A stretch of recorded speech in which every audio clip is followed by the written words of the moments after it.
ಆತ್ಮೀಯ ವಿದ್ಯಾರ್ಥಿಗಳೇ, ಹೇಮಾ ಪಾಟೀಲ್ ಮ್ಯಾಥ್ಸ್ ಅಕಾಡೆಮಿಗೆ ನಿಮಗೆ ಸ್ವಾಗತ. ಇಂದಿನ ವಿಡಿಯೋದಲ್ಲಿ ನಾನು 9ನೇ ತರಗತಿಯ ಅಧ್ಯಾಯ 1 ಸಂಖ್ಯಾ ಪದ್ಧತಿ ಈ ಒಂದು ಪಾಠದ ಅಭ್ಯಾಸ 1.2 ಅನ್ನು ಇವತ್ತು ನಾವು ಬಿಡಿಸೋಣ. ಹಿಂದಿನ ಒಂದು ವಿಡಿಯೋದಲ್ಲಿ √2, √3 ಮತ್ತು √5 ಅನ್ನು ಯಾವ ರೀತಿ ಸಂಖ್ಯಾ ರೇಖೆಯ ಮೇಲೆ ಪ್ರತಿನಿಧಿಸೋ ಎಂಬುದನ್ನು ನಾನು ತಿಳಿಸಿಕೊಟ್ಟಿದ್ದೇನೆ. ಇವತ್ತು ಅಭ್ಯಾಸ 1.2 ಅನ್ನು ಬಿಡಿಸೋಣ. ಮೊದಲನೇ ಒಂದು ಪ್ರಶ್ನೆಗೆ ಹೋಗೋಣ. ಈ ಕೆಳಗಿನ ಹೇಳಿಕೆಗಳು ಸರಿಯೇ ಅಥವಾ ತಪ್ಪೇ ಎಂಬುದನ್ನು ಸಮರ್ಥಿಸಿ. ಮೊದಲನೇ ಪ್ರಶ್ನೆ, ಪ್ರತಿಯೊಂದು ಅಭಾಗಲಬ್ಧ ಸಂಖ್ಯೆಯು ಒಂದು ವಾಸ್ತವ ಸಂಖ್ಯೆ. ಇದು ನಿಜ. ಯಾಕೆಂದರೆ ವಾಸ್ತವ ಸಂಖ್ಯೆಗಳ ಗಣದಲ್ಲಿ ಭಾಗಲಬ್ಧ ಸಂಖ್ಯೆಗಳು ಮತ್ತು ಅಭಾಗಲಬ್ಧ ಸಂಖ್ಯೆಗಳನ್ನು ಕೂಡ ಒಳಗೊಂಡಿರುತ್ತದೆ. ಆದ್ದರಿಂದ ಅಭಾಗಲಬ್ಧ ಸಂಖ್ಯೆಯೇ ವಾಸ್ತವ ಸಂಖ್ಯೆಯಾಗುತ್ತದೆ. ಆದ್ದರಿಂದ ಈ ಒಂದು ಹೇಳಿಕೆಯು ನಿಜವಾಗಿದೆ. ಎರಡನೇ ಪ್ರಶ್ನೆ, ಸಂಖ್ಯಾ ರೇಖೆಯ ಮೇಲಿನ ಪ್ರತಿಯೊಂದು ಬಿಂದುವು m√m ರೂಪದಲ್ಲಿರುತ್ತದೆ. ಇಲ್ಲಿ m ಒಂದು ಸ್ವಾಭಾವಿಕ ಸಂಖ್ಯೆಯಾಗಿದೆ. ಈ ಹೇಳಿಕೆ ತಪ್ಪು. ಏಕೆಂದರೆ ಸ್ವಾಭಾವಿಕ ಸಂಖ್ಯೆಗಳ ಗಣದಲ್ಲಿ ಋಣ ಸಂಖ್ಯೆಗಳು ಬರುವುದಿಲ್ಲ, ವರ್ಗಮೂಲ ಋಣ ಬರುವುದಿಲ್ಲ. ಆದ್ದರಿಂದ m ಸ್ವಾಭಾವಿಕ ಸಂಖ್ಯೆ ಮಾತ್ರ ಆಗಿರುವುದಿಲ್ಲ, ಅದು ಒಂದು ಧನ ಭಾಗಲಬ್ಧವೂ ಕೂಡ ಆಗಿರುತ್ತದೆ ಎಂಬುದನ್ನು ಇಲ್ಲಿ ಹೇಳಿಕೊಡಲಾಗುತ್ತದೆ. ಮೂರನೇ ಒಂದು ಪ್ರಶ್ನೆ, ಪ್ರತಿಯೊಂದು ವಾಸ್ತವ ಸಂಖ್ಯೆಯು ಒಂದು ಅಭಾಗಲಬ್ಧ ಸಂಖ್ಯೆ ಅಂತ ಹೇಳ್ತಿದ್ದಾರೆ. ಇದು ಹೇಳಿಕೆ ತಪ್ಪು. ಯಾಕೆಂದರೆ ಉದಾಹರಣೆಗೆ 2 ಆಗಿರಬಹುದು ಅಥವಾ 5/1 ಇವು ಭಾಗಲಬ್ಧ ಸಂಖ್ಯೆಗಳು, ಆದರೆ ಅಭಾಗಲಬ್ಧ ಸಂಖ್ಯೆಗಳು ಅಲ್ಲ. ಆದ್ದರಿಂದ ಪ್ರತಿಯೊಂದು ವಾಸ್ತವ ಸಂಖ್ಯೆ ಒಂದು ಅಭಾಗಲಬ್ಧ ಆಗಿರ್ತದೆ ಅಂತ ಹೇಳೋದು ತಪ್ಪಾಗ್ತದೆ. ನೆಕ್ಸ್ಟ್ ಎರಡನೇ ಒಂದು ಪ್ರಶ್ನೆಗೆ ಹೋಗೋಣ.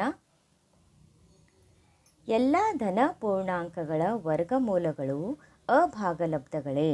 ಇಲ್ಲಿ ಏನು ಕೇಳ್ತಾ ಇದ್ದಾರೆ?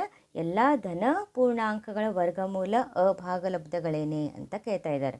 ಅಲ್ಲದಿದ್ದರೆ ಒಂದು ಸಂಖ್ಯೆಯ ವರ್ಗಮೂಲವು ಭಾಗಲಬ್ಧ ಸಂಖ್ಯೆಯಾಗಿರುವ ಒಂದು ಉದಾಹರಣೆ ಕೊಡಿ ಅಂತ ಹೇಳ್ತಾ ಇದ್ದಾರೆ.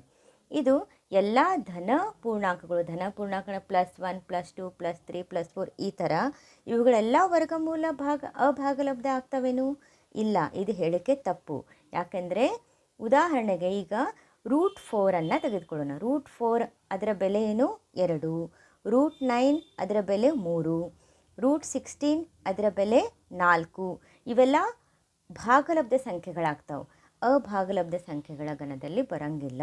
ಆದ್ದರಿಂದ ಎಲ್ಲ ಧನ ಪೂರ್ಣಾಂಕಗಳ ವರ್ಗಮೂಲ ಅಭಾಗಲಬ್ಧ ಆಗಂಗಿಲ್ಲ ಅನ್ನೋದನ್ನು ಇಲ್ಲಿ ನಾವು ಉದಾಹರಣೆ ಮೂಲಕ ತಿಳಿಸಿಕೊಡಲಾಯಿತು.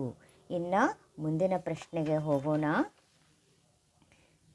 ಈಗ ಮುಂದಿನ ಪ್ರಶ್ನೆ, ಕ್ವಶನ್ ನಂಬರ್ 3, √5 ಸಂಖ್ಯಾ ರೇಖೆಯ ಮೇಲೆ ಹೇಗೆ ಪ್ರತಿನಿಧಿಸಬಹುದು ಎಂಬುದನ್ನು ತೋರಿಸಿ ಅಂತ ಹೇಳಿದ್ದಾರೆ. ಹಿಂದಿನ ವಿಡಿಯೋದಲ್ಲಿ ನಾವು √5 ಹೇಗೆ ಪ್ರತಿನಿಧಿಸೋದು ಅಂತ ಹೇಳಿಕೊಟ್ಟೇನೆ. ಇವತ್ತು ಇದರ ಇನ್ನೊಂದು ರೀತಿಯಲ್ಲಿಯೂ ಕೂಡ ನಾವು √5 ತೆಗಿಬೋದು ಅನ್ನೋದನ್ನು ಇನ್ನೊಂದು ಮೆಥಡನ್ನು ಹೇಳಿಕೊಡ್ತೇನೆ. ಇಲ್ಲೇ ಯಾವುದೇ ಕೊಡಲಿ, ಅವರು √5 ಕೊಡಲಿ, √2 ಕೊಡಲಿ, √3 ಕೊಡಲಿ, ಅದನ್ನು n ಅಂತ ತಿಳ್ಕೊಳ್ಳೋಣ. ಅದು √n ಅಂತ ತಿಳ್ಕೊಂಡು, √n ಅಂದರೆ ಇಲ್ಲಿ ಏನು ಕೊಟ್ಟಾರ? 5 ಕೊಟ್ಟಾರಲ್ಲ, ಅಲ್ಲಿ 5 ಅಂತ ತಿಳ್ಕೊಳ್ಳೋದು. ಆಮೇಲೆ √n-1 ಅಂತ ಮಾಡೋದು.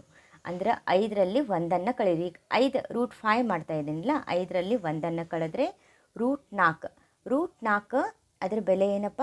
2. 2 × 2 ಅಂದರೆ 2. ಇದನ್ನು ನಾವು ಸಂಖ್ಯಾ ರೇಖೆ ಮೇಲೆ ತಗೊಳ್ಳುವಾಗ ಪಾದ ಅಂಥೇಳಿ ತೆಗೆದುಕೊಳ್ಳೋಣ. ಈಗ ಈ ಒಂದು ಅಭಾಗಲಬ್ಧ ಸಂಖ್ಯೆಗಳನ್ನು ಸಂಖ್ಯಾ ರೇಖೆಯ ಮೇಲೆ ಪ್ರತಿನಿಧಿಸಬೇಕಾದ್ರೆ ನಾವು ಲಂಬಕೋನ ತ್ರಿಭುಜವನ್ನು ತೆಗೆದುಕೊಂಡು ಪೈಥಾಗೋರಸ್ನ ಪ್ರಮೇಯವನ್ನು ಇಲ್ಲಿ ಮಾಡಬೇಕಾಗ್ತದೆ. ಅದಕ್ಕೆ ಇಲ್ಲಿ ನಾವು ಲಂಬಕೋನ ಒಂದು ತ್ರಿಭುಜವನ್ನು ತೆಗೆದುಕೊಂಡೇನೆ. ನೋಡ್ರಿ, ABC ಒಂದು ಲಂಬಕೋನ ತ್ರಿಭುಜ. ಈಗಾಗಲೇ ಹೇಳಿದೆ ಪಾದವನ್ನು AB 2 ಅಂತ ತಿಳ್ಕೊಳ್ಳೋದು. ಇದು ಪರ್ಪೆಂಡಿಕ್ಯುಲರ್ ಅಥವಾ ಲಂಬವನ್ನು 1 ಅಂತ ತಿಳ್ಕೊಳ್ಳೋಣ. ಆವಾಗ ಇದು AC ಕಂಡುಹಿಡಿಬೇಕಲ್ಲ. AC² ಪೈಥಾಗೋರಸ್ನ ಪ್ರಮೇಯದ ಪ್ರಕಾರ AC² = AB² + BC². ಇಲ್ಲಿ ಎ ಬಿ ಸ್ಕ್ವೇರ್ ಎಷ್ಟೈತಿ 2ರ ವರ್ಗ ಪ್ಲಸ್ ಬಿ ಸಿ ಎಷ್ಟೈತಿ 1ರ ವರ್ಗ.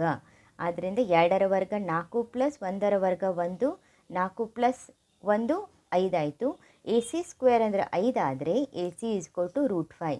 ಈಗ √5ರ ಬೆಲೆ ಏನು 2.236 ಅಂತ ಬರ್ತದೆ. ಈಗ ಅಳತೆ ಹೆಂಗೆ ತಗೊಳ್ಳೋದು ಸಂಖ್ಯಾ ರೇಖೆ ಮೇಲೆ ತೆಗಿಬೇಕಾದ್ರೆ ಇಲ್ಲಿ ನಾನು ನಿನ್ನನ್ನು ಕೂಡ ಹೇಳಿದೆ, ಒಂದು ಮೂಲಮಾನ ಅಂತಂದ್ರೆ ನಾವು 2 ಸೆಂಟಿಮೀಟ್ರ್ ಇಲ್ಲಿ ತೊಗೋಬೇಕಾಗ್ತದೆ. ಯಾಕಂದ್ರೆ ಪಾದನ 2 ಸೆಂಟಿಮೀಟ್ರ್ ತೊಗೊಂಡೀನಿ, ಅಥವಾ 1 ಯೂನಿಟ್ ಅಂದ್ರೆ 2 ಸೆಂಟಿಮೀಟ್ರ್ ಅಂತ ತಗೊಳ್ಳೋದು. ಈಗ ಸಂಖ್ಯಾ ರೇಖೆ ತೆಗೆಯೋಣಂತ. ಇಲ್ಲಿ ನಾವೊಂದು ಸಂಖ್ಯಾ ರೇಖೆಯನ್ನು ತೆಗೆದೀನಿ, ಎಲ್ಲ 1 ಸೆಂಟಿಮೀಟ್ರ್ ಡಿಸ್ಟೆನ್ಸನ್ನು ತಗೊಂಡೇನಿ. ಈಗ ಇದು ಮಿಡಲ್ 0 ಆಯಿತು. ಇದು 1 2 3 4 5 ಈ ಸೈಡ್ ಧನ ಪೂರ್ಣಾಂಕಗಳು, ಇವು ಋಣ ಪೂರ್ಣಾಂಕ ತೆಗೆದುಕೊಂಡು ನಾವೀಗ ಪಾದ 2 ಸೆಂಟಿಮೀಟ್ರ್ ತೊಗೋಬೇಕಲ್ಲ, ಅದಕ್ಕೆ ನಾನು ಇಲ್ಲಿ ಏನು ಮಾಡ್ತೀನಿ 2 ಸೆಂಟಿಮೀಟ್ರ್ ಇಲ್ಲೇ ಮಾರ್ಕ್ ಮಾಡ್ಕೊಂಡು ಇದಕ್ಕೆ ಎ ಅಂತ ಹೆಸರು ಕೊಡ್ತೀನಿ, ಇದು ಬಿ ಅಂತ ಹೆಸರು ಕೊಡೋಣ. ಈಗ 1 ಸೆಂಟಿಮೀಟ್ರ್ ತೊಗೋಬೇಕಾದ್ರೆ ನಾವು ಕೋನ ಮಾಪಕವನ್ನು ತೆಗೆದುಕೊಂಡು 2 ಐತಲ್ಲ ಈ ಪಾಯಿಂಟ, ಮತ್ತು ಇದು ಗೆರೆ ಐತಲ್ಲ ಈ ಗೆರೆಗೆ ಆ ಪಾಯಿಂಟನ್ನು ಇಟ್ಕೊಂಡು ಕರೆಕ್ಟ್ ಇಟ್ಕೋಬೇಕು. 2ಗೇನ ಈ ಗೆರೆ ಪಾಯಿಂಟನ್ನು ಇಟ್ಟು 90 ಡಿಗ್ರಿ ಮಾರ್ಕ್ ಮಾಡ್ಕೋಬೇಕು. 90 ಡಿಗ್ರಿ ಮಾರ್ಕ್ ಮಾಡಿರಿ. ಸ್ಕೇಲಿಂದ ಒಂದು ರೇಖೆಯನ್ನು ಪರ್ಪೆಂಡಿಕ್ಯುಲರ್ ಅಂದರೆ ಲಂಬ ರೇಖೆಯನ್ನು ಎಳ್ಕೊಳ್ಳೋಣ. ಈಗ ನಾವು ಇದು 1 ಯೂನಿಟ್ ಅಂತ ತಗೊಂಡೆವು, ಹೌದಿಲ್ಲ? ಅದಕ್ಕೆ 0ದಿಂದ 1 ಅಂದರೆ 1 ಸೆಂಟಿಮೀಟ್ರನ್ನು ಅಳತೆಯನ್ನು ಮಾಡಿ, ಇದು 1 ಸೆಂಟಿಮೀಟ್ರನ್ನು ಅಳತೆಯನ್ನು ಮಾಡಿ 2ರಿಂದ ತ್ರಿಜ್ಯವನ್ನಿಟ್ಟು 1 ಸೆಂಟಿಮೀಟ್ರಲ್ಲೇ ಕಟ್ ಮಾಡ್ಕೊಳ್ಳೋದು. ಕಟ್ ಮಾಡಿ ಇದಕ್ಕೆ ಸಿ ಅಂತ ಹೆಸರು ಕೊಟ್ಟು ಎ ಮತ್ತು ಸಿಯನ್ನು ಸೇರಿಸೋಣ. ಎ ಮತ್ತು ಸಿಯನ್ನು ಏನು ಮಾಡೋಣ, ಸೇರಿಸ್ಕೊಳ್ಳೋಣ. ಈಗಿದು 2 ಆಯಿತು, ಇದು 1 ಯೂನಿಟ್ ಆಯಿತು. ಈಗ ನಾವು √5, ಇದು ಎ ಸಿ ಏನಪ್ಪ ನನಗೆ √5 ಅಂತ ಬರ್ತದಲ್ಲ. ಈಗ ತ್ರಿಜ್ಯ ತಗೊಂಡು ಎಗೆ ಇದು 0, ಎಗೆ ತ್ರಿಜ್ಯವನ್ನು ಇಟ್ಟು ಒ ಸಿಯನ್ನು ಪಾಯಿಂಟ್ ಮಾಡಿಕೊಂಡು ಒಂದು ಕಂಸವನ್ನು ಎಳ್ಕೊಳ್ಳೋಣ. ಏನು ಒಂದು ಕಂಸವನ್ನು ಎಳೆಯೋಣ. ಓಕೆ, ಇದೇನು ಬಂತು ನಮಗೆ, ಇದು ಪಿ ಅಂತ ಬರೆದುಕೊಂಡು ಇದೇನು √5 ಬೆಲೆ ಏನು 2.236 ಅಂತ. ಈ ಥರ ನಾವು ಸಂಖ್ಯಾ ರೇಖೆಯ ಮೇಲೆ √5 ಈ ಥರನೂ ಕೂಡ ನಾವೇನು ಮಾಡ್ಬೋದು, ತೆಗಿಬೋದು ಅನ್ನೋದನ್ನು ಈ ಒಂದು ವಿಡಿಯೋದಲ್ಲಿ ನಾನು ತಿಳಿಸಿಕೊಟ್ಟೆ. ಇವತ್ತು ನಾನು ಅಭ್ಯಾಸ 1.2 ಕಂಪ್ಲೀಟ್ ಹೇಳಿಕೊಟ್ಟಿದ್ದೇನೆ. ನನ್ನ ಒಂದು ಚಾನಲ್ ಹೇಮಾ ಪಾಟೀಲ್ ಮ್ಯಾಥ್ಸ್ ಅಕಾಡೆಮಿಯನ್ನು ಸಬ್ಸ್ಕ್ರೈಬ್ ಮಾಡಿ, ಶೇರ್ ಮಾಡಿ ಮತ್ತು ಕಮೆಂಟ್ ಮಾಡಿ ಎಂದು ಹೇಳುತ್ತಾ ವಿಡಿಯೋವನ್ನು ಮುಕ್ತಾಯಗೊಳಿಸ್ತೇನೆ.